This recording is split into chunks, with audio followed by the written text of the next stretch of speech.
Brett McKay here, and welcome to another edition of the Art of Manliness podcast. If you went to high school in America, you probably read Moby-Dick. Or, more likely, you skimmed the Cliff's Notes and wondered why this dense, whale-obsessed novel was considered a classic. That was me in 10th grade. But earlier this year, I decided to revisit Moby-Dick in midlife, and it hit me completely differently. What once seemed like a tedious story about a guy chasing a whale revealed itself to be a profound meditation on free will, perception, self-reliance, leadership, and obsession. It's now one of my favorite novels. To help unpack why Moby-Dick endures and why it might be worth picking up again, I'm joined by Mark Cirino, professor of American literature.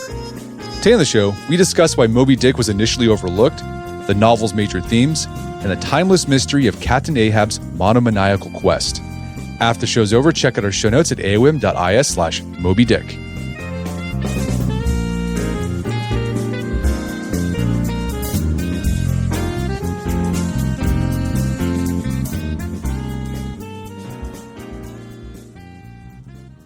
All right, Mark Cirino, welcome back to the show. Thanks so much, Brett. Great to be back. So you are a Hemingway scholar, and we've had you on the show before to talk about Hemingway as a writer and for Whom the Bell Tolls, his novel. But you also teach a class about Herman Melville's Moby-Dick, which is your favorite novel. So if you are an American, you went to high school in America, you probably read this book, I don't know, right around 10th grade. That's when I read it. It's when we did American literature. And if you were like me in 10th grade, you probably used the Cliff Notes a lot. And I wanted to talk about Moby-Dick because I recently reread it earlier this year as a 42-year-old man.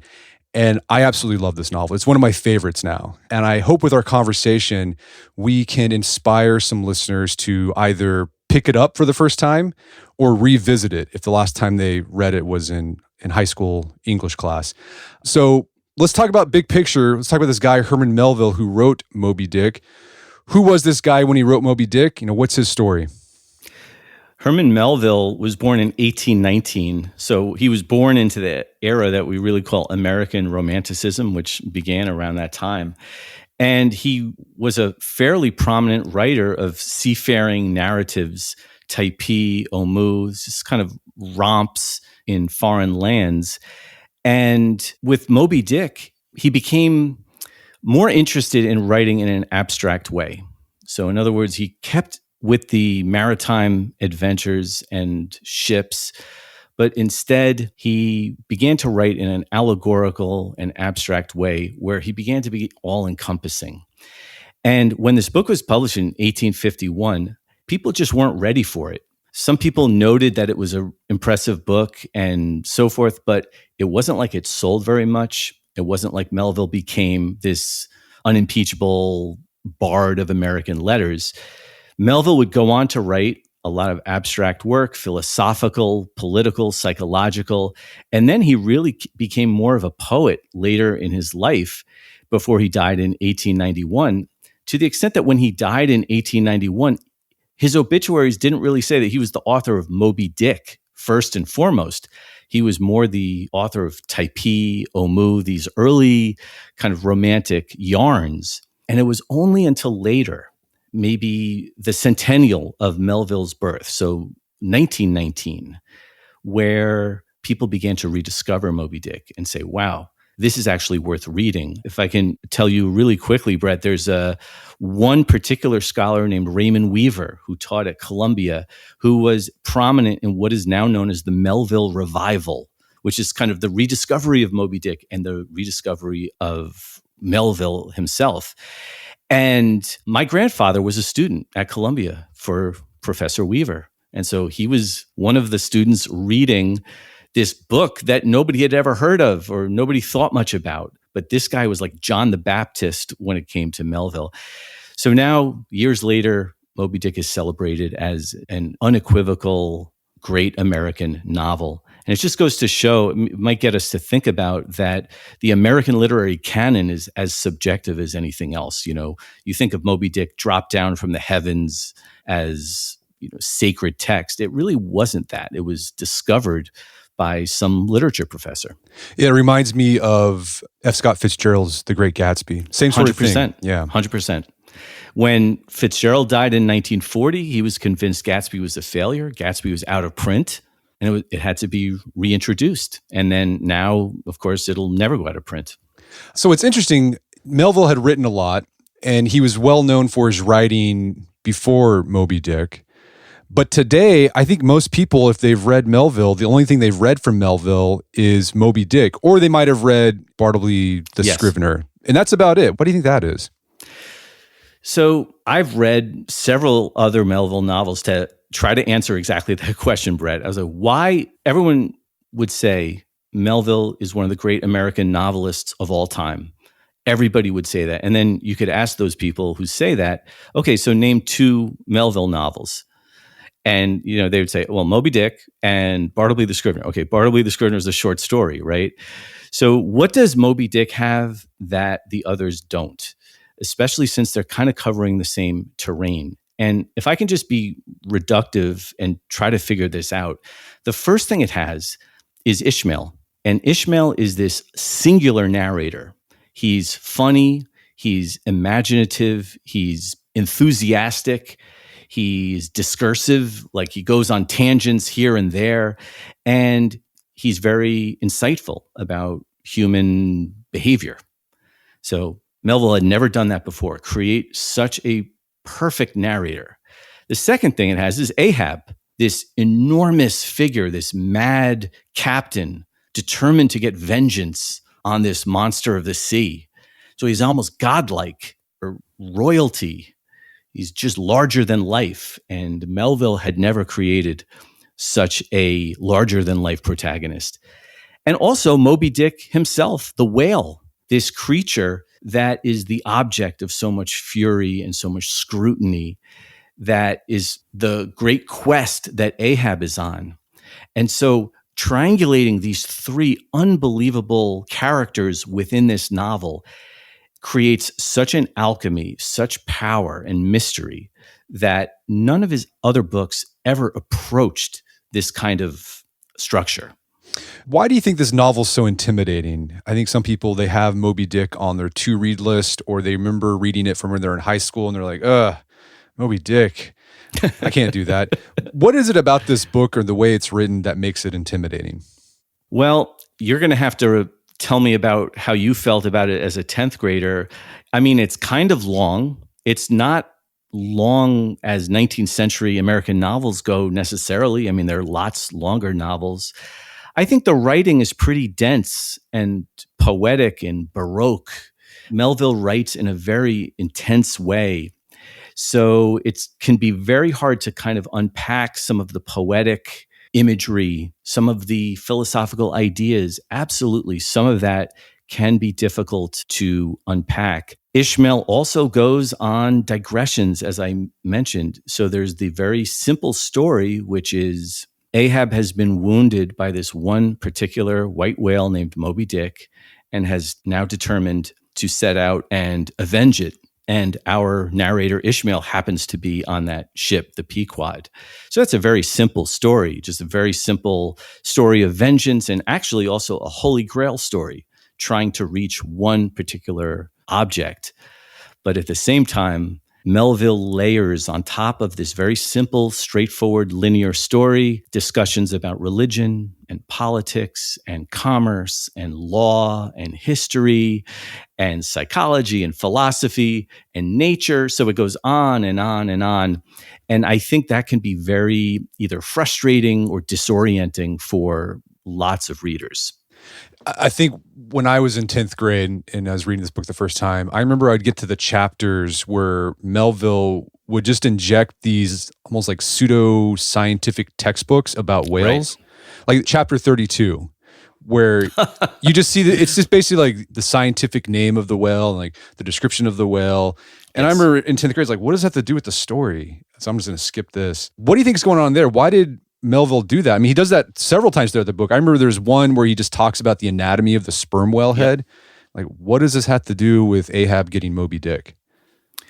Yeah, on the surface, it has nothing to do with it. And chapter 32, which is called Cetology, probably has caused more editions of Moby-Dick to be turned into Frisbees and launched across dorm rooms all across the United States than anything else in American literature. So Ishmael takes us on a really convoluted taxonomy of the different kinds of whales and the way they looked and their behavior. And I think this is part of Melville's vision. Of course, I'm only telling you what its effect is to me as a reader. I can't tell you what he was going for. He never proclaimed it. But I think in addition to this narrative, he was trying to say everything about whales all at once. So he was trying to come at it from an adventure point of view. He was trying to come at it from a metaphysical point of view, a historical point of view, and in this case, a scientific point of view. I'll tell you a couple of effects that chapter 32 has on me. The first thing it does is it shows how engrossed and enthusiastic Ishmael is as a narrator. And that's no small thing. Brett, if you've ever been talking to somebody, even if you're not inherently interested in what the person's talking about, if they are so obsessed and hyped up on what the story is, sometimes that's charming and engaging. And I definitely find that with Ishmael. You don't really need to be as excited about whales as Ishmael. You just need to know that Ishmael is very excited about whales. So Ishmael is eager to tell you everything that he's learned about whales. And the second thing that I would offer about the cetology chapter is, as Ishmael is offering an organizational system of whales based on how they look and how they behave. This book comes out in 1851, and in 1851, weren't we doing the same thing about human beings? Didn't we have a hierarchy of human beings that we valued depending on how they looked and how they behaved and where they were, where they lived? If we don't in 2025, we certainly were in 1851. And so when I mentioned earlier that the whaling adventure is kind of an allegory or a metaphor for larger things, that could be something that the cetology chapter suggests. I think for me, the effect it had on me whenever he goes into these scientific digressions about whales, it made Moby-Dick the whale, like I understood it more. And it also made him even more impressive in a way. I don't know if that was the effect he was going for, but that's what it did for me. It made the whale more impressive, or it made Ishmael more impressive? It made the whale more impressive. Yeah, because he's saying you have to understand this thing from all its vantage points, how big its head is, what its tail is like, on and on. There's even the chapter about a whale's penis, only to show that we have never really encountered monsters like this before. So you mentioned the big picture outline of the book. It's this guy named Ishmael. He hooks up with this ship called the Pequod, and he's the book's narrator. And the ship's captain is Ahab, who's been injured by this whale named Moby-Dick. And the book is all about Ahab trying to find this whale, essentially. That's what it is. And then along the way, they're doing some whaling. Then there's some other things going on. But let's talk about the main themes of Moby-Dick. You mentioned some of them earlier: science, philosophy, religion. What would you say are the big themes you see throughout this novel? Yeah, there are a lot of themes. I think Melville touches on a lot of things. One of the elements that he is addressing is the difference between free will and determinism, which is simply, do you have control of your own actions? In the very first chapter, which is called Loomings, Ishmael is describing a kind of a magnetic pull that he has to the sea. So it's almost like he doesn't choose to go. The sea draws him. And he's saying that happens all the time, that we're drawn to certain places, like we're kind of sick of society and we've got to go into nature. And by the same token, the reason that theme is so important is because when Moby-Dick injured Ahab, Ahab believes that Moby-Dick sought him out personally to injure him. Like, I want to get you. And so Ahab is personally insulted that one particular whale injured him. Meanwhile, I think maybe most common sense readers, and certainly Starbuck in the novel, they're like, Ahab, that's what whales do. It was instinct. Why would you take it personally? God designed this whale to defend itself and to attack potential threats. You just have to accept that. And so you see there's a distinction between, did Moby-Dick act intentionally with a human motivation, or was it just mechanical instinct? And that question gets turned around when Ahab is suggesting his act of vengeance on the whale is also instinct. He is drawn to it magnetically, almost like the whale was drawn to him. So this kind of gets at a lot of questions about human behaviors. Like, when do we act according to our own consciousness versus when do we act kind of programmatically? And so that's certainly one of the themes. So what do you think was going on in Melville's time where he was thinking about free will versus determinism? What was happening in America at the time? Well, I think one of my favorite sentences in the novel is when Ishmael says, "Who ain't a slave?" And I think that's one of the most courageous sentences in that novel. In 1851, he says, "Who ain't a slave?" And some people actually were slaves. But he's talking about something a little larger. He's saying, okay, is slavery a legal issue? Or can it also be a psychological issue? Are there things that even free people in 2025 are slaves to? And then, as one of his contemporaries, Ralph Waldo Emerson, said, well, what if you're a slave driver to yourself, right? What if you are imprisoning yourself through limitations or habits or prejudices or small-mindedness or things like that? Another theme that you talk about and that you see in the book is this idea of objective versus subjective. Yes. What's going on there? Yeah, so basically there's a juxtaposition between subjective perception, how an individual sees the truth of something, and objective reality, what the empirical facts are. And this is really set up in so many ways. And I think the best way to analyze this idea is the doubloon chapter, where Ahab nails up a single coin and says, whoever can spot Moby-Dick first, this one particular whale, gets this very valuable coin. And then there's an extraordinary chapter where Ishmael describes several people, starting with Ahab, going up to the doubloon, looking at the shapes and the figures and the symbols on this coin, and essentially interpreting it or reading it. So we might think of like an ink blot test. Well, an ink blot test objectively is an ink blot, but subjectively, there might be an image or a memory that it calls up to you individually. And the same is true for the doubloon. So it ends up revealing more about the person than about the coin itself. So Ahab looks at it, and you remember what he says when he sees the coin. He says, you see that? That's Ahab. Those things over there, that's Ahab. Everything, Ahab, Ahab, Ahab. So it's the greatest expression of solipsism and self-obsession, self-absorption, because Ahab sees himself in everything. He's self-obsessed. Another chapter where you see that exploration of objective versus subjective, it's one of my favorite chapters, 118, the quadrant.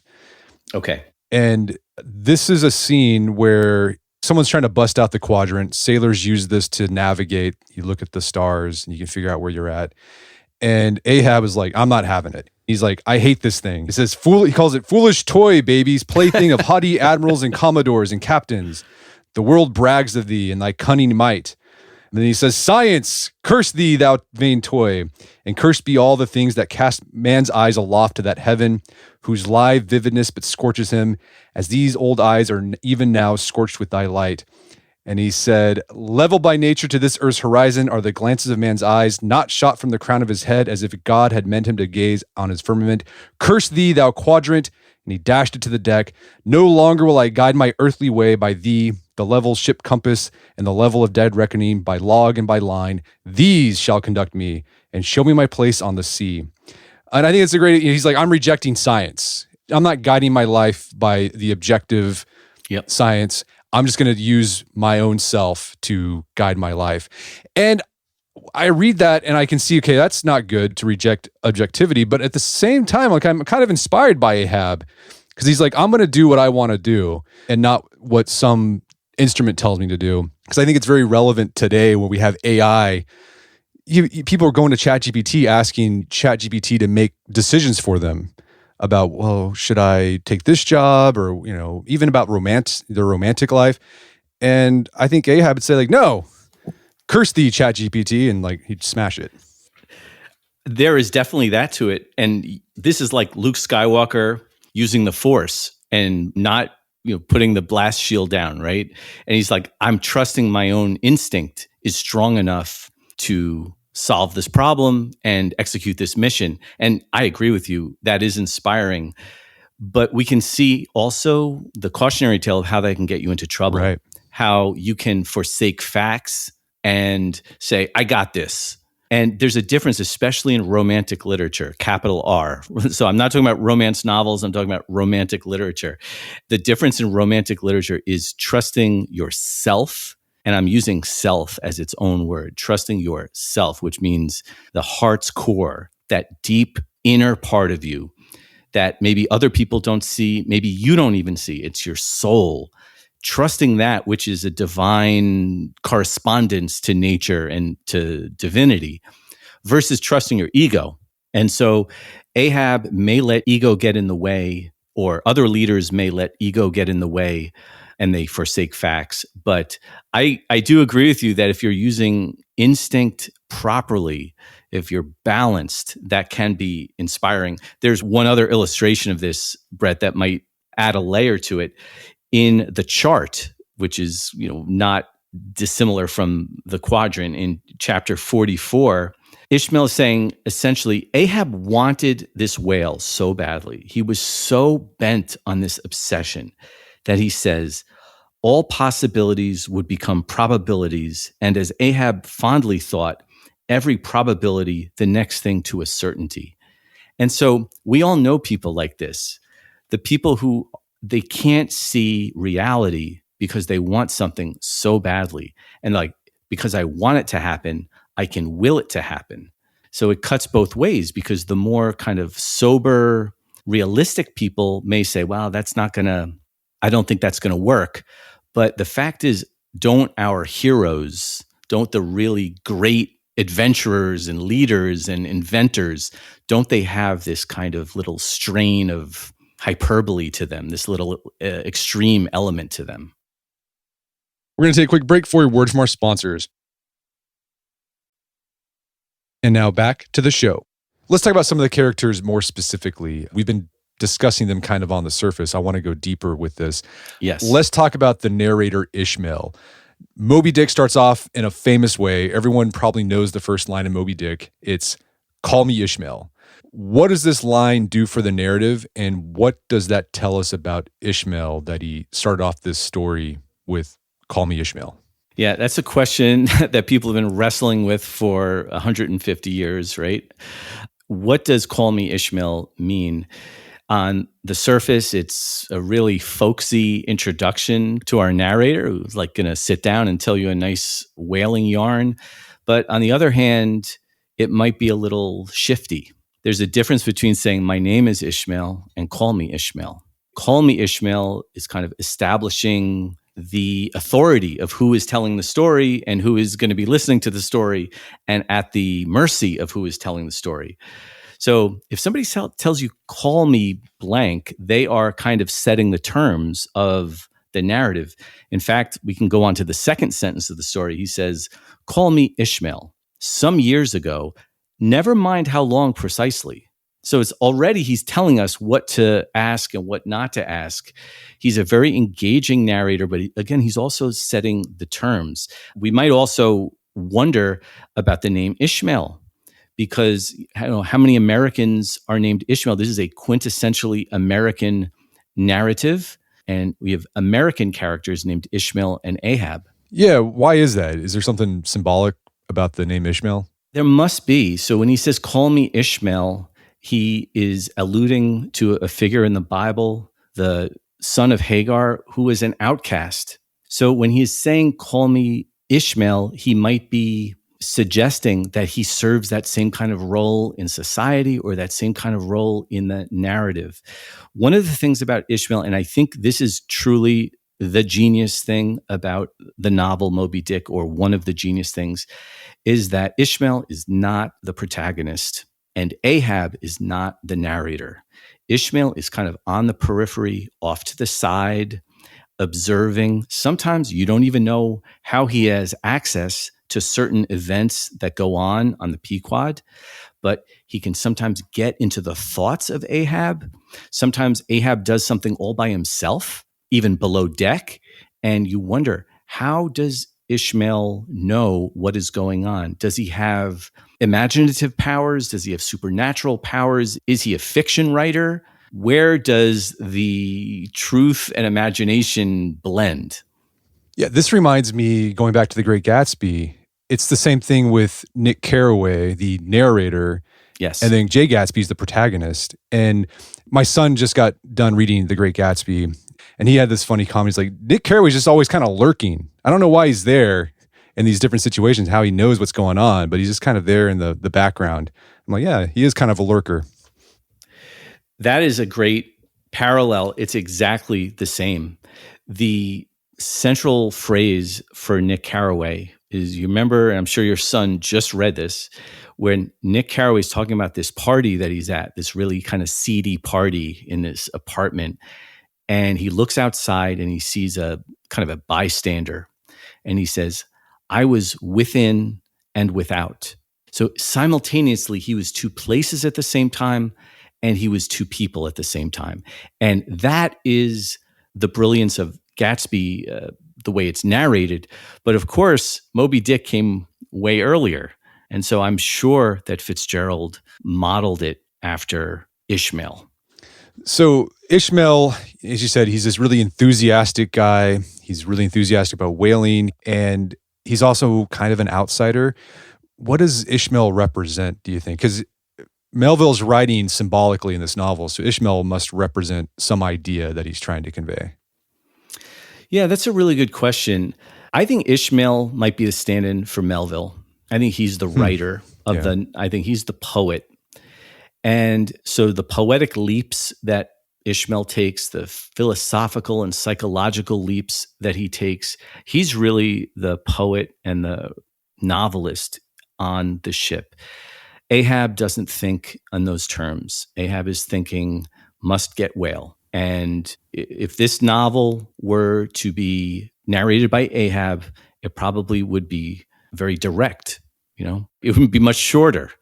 But Ishmael is more expansive. And I think it's kind of showing what it's like. And this goes back to the Nick Carraway thing, what it shows to be in the proximity of these larger than life figures. So Ishmael is kind of awestruck. He looks around with a sense of wonder at whales, at these great captains, at all the events, the violence. And he's sort of our stand-in and also Melville's stand-in.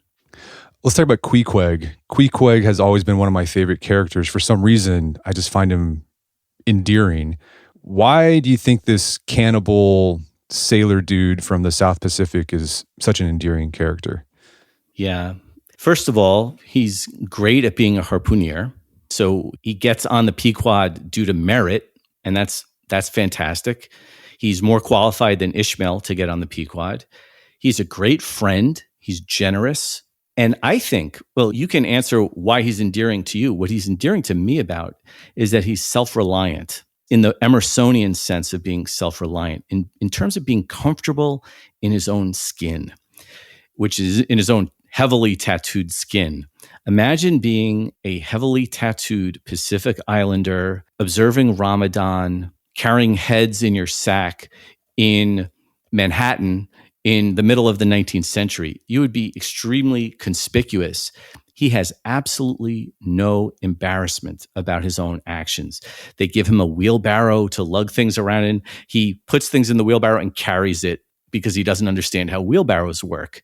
And Ishmael's like, well, didn't you feel silly? He's like, no, why would I feel silly? I don't know how to do, this isn't something I'm familiar with. So he's completely at ease with who he is. I find that very inspirational. One of the great chapters in Moby-Dick is called The Monkey Rope. And in The Monkey Rope, you remember this episode, Brett, where Queequeg is on top of a whale, carving it up. And Ishmael is on the boat, tethered to Queequeg with a rope. And Ishmael finally realizes, if Queequeg falls in, I fall in. And if I let go, Queequeg falls in. And then he takes another step back and goes, well, isn't this just like every human being all across the world is that we all are connected. Even if it's not with a tangible rope, if I'm driving to work and someone swerves in, I'm done. If the pharmacist isn't paying attention when he gives me my medicine, I overdose and I'm done. So we all depend on one another for survival. We just don't see it on an everyday basis. And so Ishmael's having this very physical connection to Queequeg, but he also appreciates this sublime metaphysical connection he has to him also. Yeah, I love that insight that Queequeg, he lacks that morbid self-consciousness that a lot of Westerners have. And that's admirable. This someone who's comfortable in their own skin. I think that really ties in. I think Melville is probably getting it at that idea in American romanticism of just what Emerson hit on, you got to be your own guy. As Thoreau said, march to the beat of your own drummer, that sort of thing. And that's admirable. Emerson says, anybody can be themselves in the privacy of their own room. The key of being yourself, the capital S, the key to being an adult, a fully functioning human being is to be yourself out in society. That's the challenge. Yeah. When conformity is really pressuring you to be like everybody else. He said, if you can maintain who you really are deep down, that is greatness. And Ishmael's looking around to see who's doing this? Am I being, he's kind of like jittery. Queequeg is in a foreign land at complete ease. Let's talk about Ahab. He is one of the great figures in, I'd say, world literature. Yeah. He's part tragic hero, part madman. How do you think Melville wants us to understand Ahab and his obsession for the whale? Wow, so many ways. I think for starters, we can ask ourselves if we are Ahab at all. If there's, in common parlance, the white whale, it's like, hey, what's your white whale? It's like, what's the one thing that you keep trying for that you can never get? And it's like, oh, I might be obsessive about certain things that I keep failing about or that I'm destined to fail. And I'm really driving myself crazy about it. What is your white whale? So we might all be Ahab at one time or another in our lives. Hopefully we recognize it before it's too late. So at one point, it's about obsession and monomania, only thinking about one thing. And how that, remember, Brett, I hope you're comfortable with spoilers. The way that Ahab dies, I think, is so crucial. Yeah, tell us about that. Are we okay? Yeah, if you haven't read Moby-Dick yet, you can fast forward. Let's talk about this. Okay, well, the manner in which Ahab dies is he's impaled by his own harpoon. And how symbolic is that? That what really ended up killing him was not necessarily the whale. It was his own violence towards the whale got turned on himself. I also think Ahab is a quintessential dictator. So the Pequod is run in a fascist way. And so Melville is talking a lot about government and leadership. One of the aspects of the Pequod is that there are people from all over the world. Almost every nationality and ethnicity is represented on the Pequod. It's like a floating United Nations, of which Ahab is the leader, is a commander. And Ahab, sooner than later, gets everybody to do exactly what he wants them to do. The passion of his leadership, his charisma, his magnetism has overwhelmed everybody else on the Pequod so that his doomed, insane mission becomes unanimous. That sounds, I know this is probably not a great parallel, but it reminds me of Steve Jobs when he was the head of Apple. People would talk about how he could just, because of his charisma and his just obsession with making the best product possible, he would get people to do what they thought was impossible. Oh, interesting. Yeah. Does that, the way you're saying it, that almost sounds like a positive application of this? Well, so, it was positive because we got the iPod and we got the iPhone, but the way you hear people describe working for Steve Jobs, like he was a real jerk. It was awful working under him because he was mean. And he even recognized that as he was dying. He's like, yeah, I probably could have done things differently. But maybe not. Maybe he couldn't have done things differently to accomplish what he accomplished. What I think about sometimes when Ahab gives that first pep talk where he gathers everybody around and he essentially says, hey, you know why you're here? We're here to kill one whale, Moby-Dick. And Starbuck is like, hey, I thought we were going to do, see how many whales we could catch so we could make a lot of money. He's like, no. We're getting one whale. We're going to get vengeance on the one whale who injured me. What that makes me think of is to look at a Nazi rally from the 1930s and how Hitler was so passionate, filled with evil and hate and madness. You could tell the power of his insanity was greater than the emotions that anybody else in that room had. And Ahab even knows it. Ahab knows what he's saying might be ruinous and wrong, but he also knows there's nobody who is his equal. Nobody wants it as bad as he does. Nobody wants the opposite as bad as he wants what he wants. So he overwhelms them. Yeah. I mean, when I read Ahab, I think Melville paints a really complicated character. On the one hand, yeah, his obsession ended up killing him and lots of other people too. Yes. But on the other hand, I mean, Melville does paint Ahab in a kind of romantic light in a way. Like he's got on a bad course, but there's something attractive about this dynamism. And I feel like Melville would say, there's a role for passion, this whole American romanticism thing, but it's got to be harnessed in the right way. You make a great point. So first of all, just a couple of things about that. First of all, I think there's a moment where after Ahab kind of riles the entire Pequod up and everybody's on his side, there's a line that should make your heart sink, where at the beginning of chapter 41, Ishmael says, I, Ishmael, was one of that crew. My shouts had gone up with the rest. My oath had been welded with theirs. And stronger I shouted, and more did I hammer and clinch my oath because of the dread in my soul. A wild, mystical, sympathetical feeling was in me. Ahab's quenchless feud seemed mine. And that is for anybody, and it doesn't have to be grandiose like politics or religion or life and death.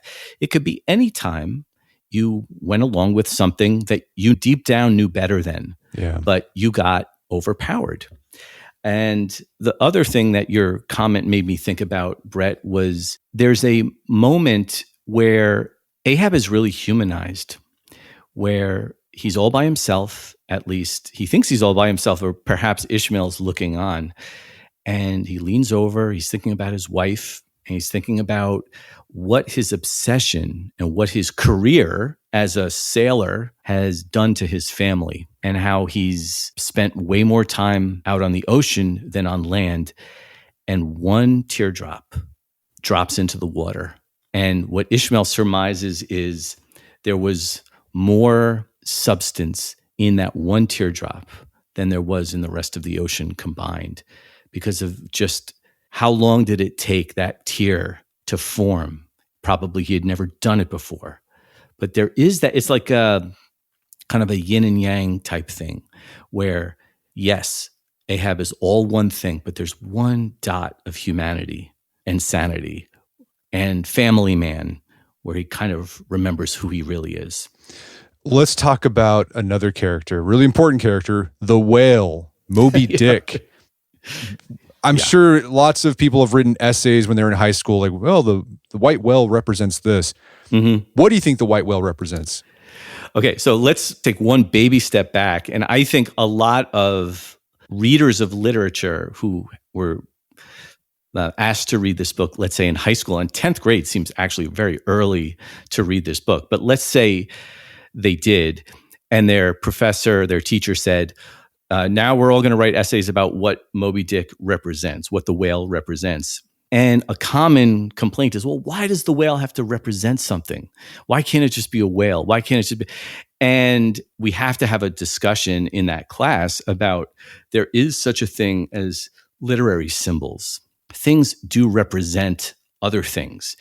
And we don't really need to presume this. We don't have to guess about this, because actually Ishmael tells us what the whale represents. He says in chapter 41, which is called Moby-Dick, and let me just quote a sentence or two. All that most maddens and torments, all that stirs up the lees of things, all truth with malice in it, all that cracks the sinews and cakes the brain, all the subtle demonisms of life and thought, all evil to crazy Ahab, were visibly personified and made practically assailable in Moby-Dick. So Ishmael is saying everything bad about the world, Ahab ascribed to this one particular whale. Now, it's very important that Ishmael is saying that is what the whale symbolizes to Ahab.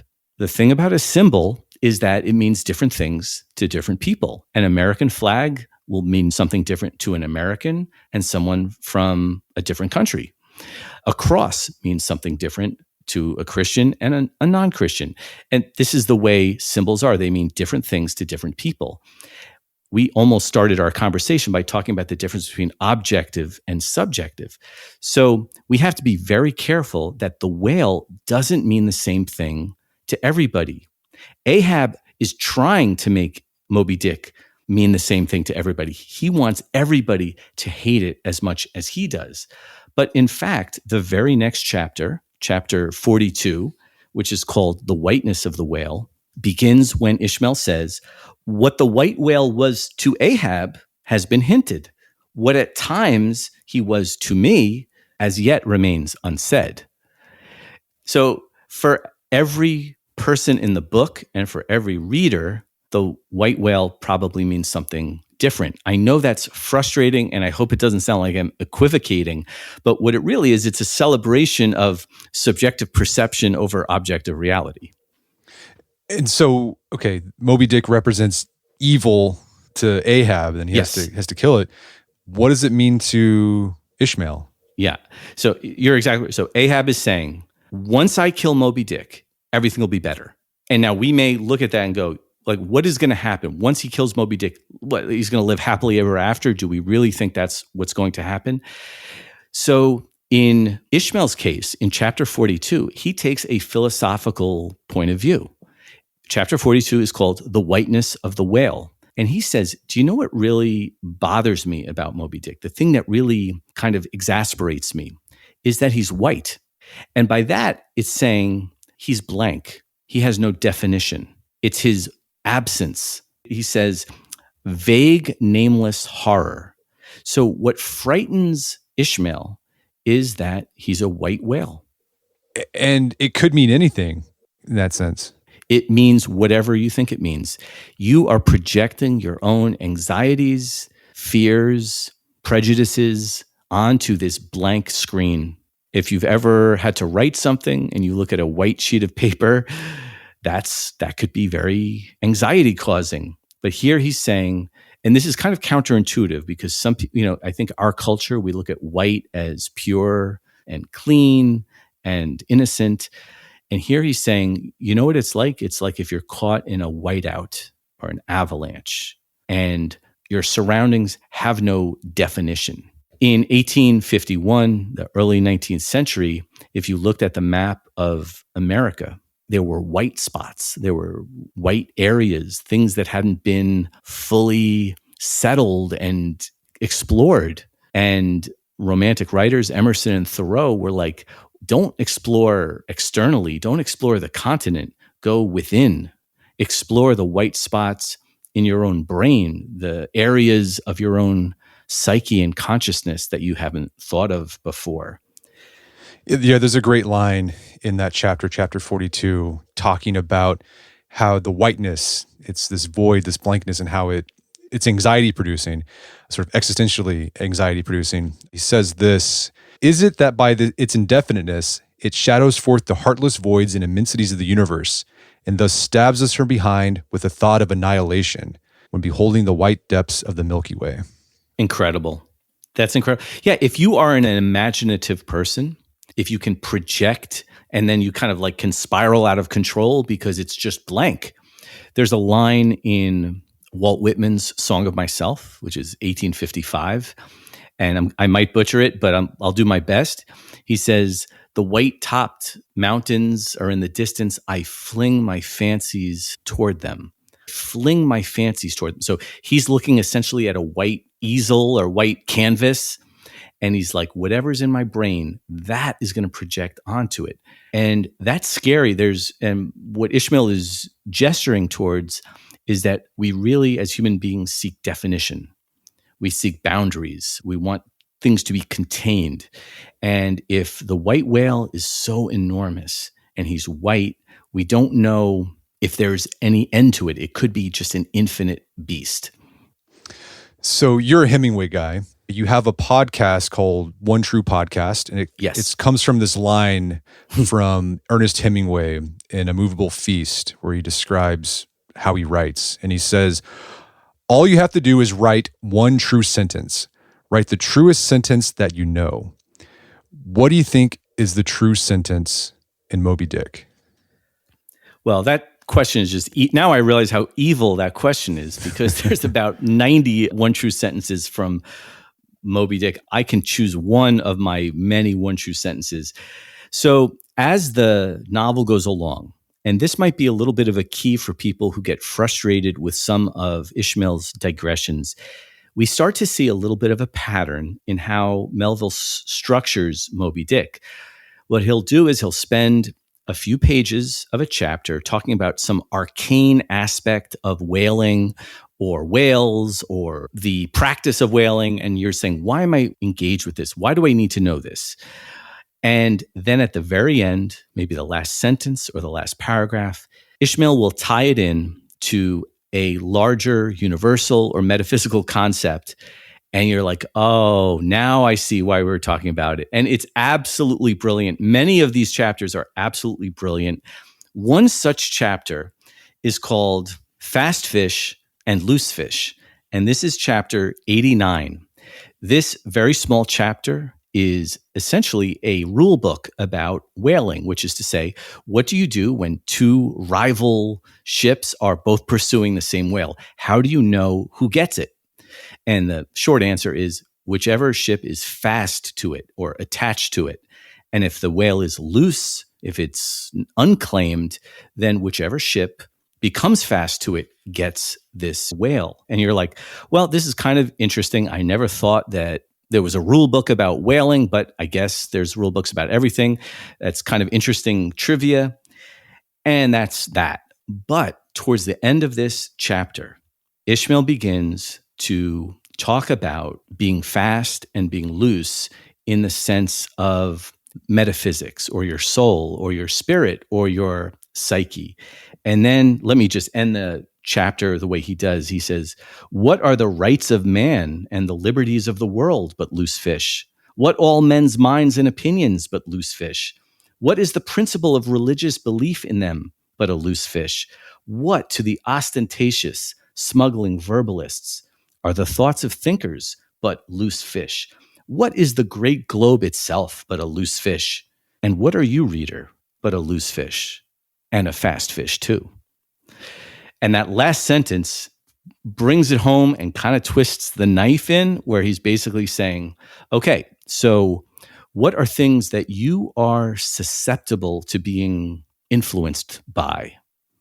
It goes back to a lot of the strains of conversation, Brett, that we've just been having, which is, okay, who could come along and convince you to do something that you wouldn't ordinarily do? And then he goes back to, but what are you fast to? What has already claimed you in ways that you might not even be aware of? Like, who ain't a slave? What are you imprisoned by? Have you ever taken a step back to say, what am I loose to and what am I fast to? It's an absolutely brilliant way to parallel this kind of weird, trivial law of whaling and the way we all experience life. That's amazing. Well, Mark, this has been a great conversation. I hope it's inspired some people to go pick up their old copy of Moby-Dick and give it a reread. Where can people go to learn more about your work and what you do? So I am actually hosting two podcasts. One, as you say, is Hemingway specific, called One True Podcast.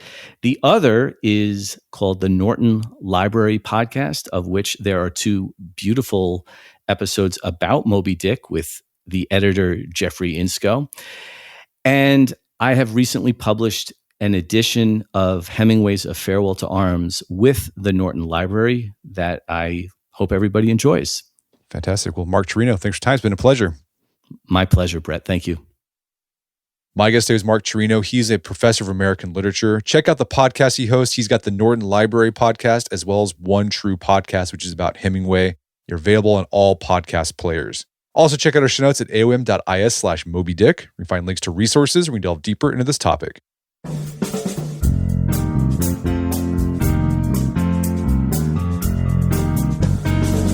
Well, that wraps up another edition of the AOM podcast. Make sure to check out our website at artofmanliness.com and make sure to check out our new newsletter. It's called Dying Breed. You can sign up at dyingbreed.net. It's a great way to support the show directly. As always, thank you for the continued support. Until next time, this is Brett McKay. Remind you to listen to the AOM podcast, but put what you've heard into action.